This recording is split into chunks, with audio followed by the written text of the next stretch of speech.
I represent Mr. Irfan Hafiz Lone, an elected MLA of the Legislative Assembly. Mr. Lone's concerns are threefold, my lords. One, at an institutional level, the union made an assurance to this constitutional court. On the basis of that assurance, this court did not adjudicate upon the issue.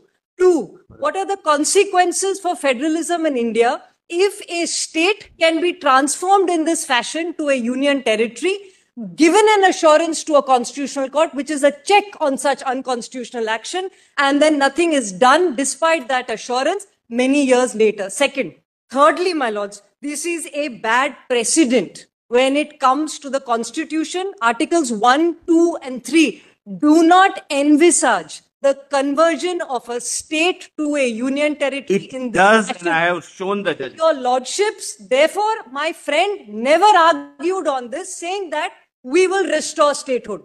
That was the assurance given to your lordships as a constitutional court. What is the consequence of this for federalism in this country is the larger question. Mr. Lone is here as an elected representative of the people of that state and his specific constituent assembly.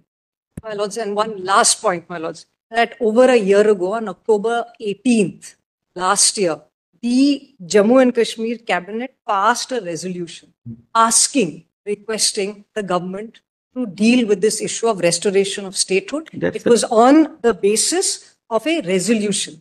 So, my lords, there are constitutional issues here. There are institutional guarantees and that were made, undertakings made to this constitutional court. There are issues of federalism. That you already argued. Yes, my lords. And this resolution that was placed a year ago.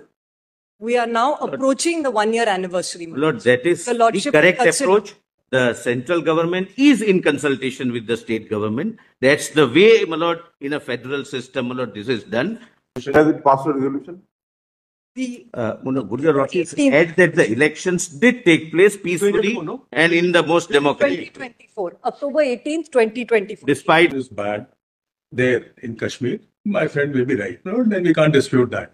But the question is, Lord, we are not under Article 356, but the question is, why have you imposed emergency, whether there are sufficient grounds for imposing emergency or not.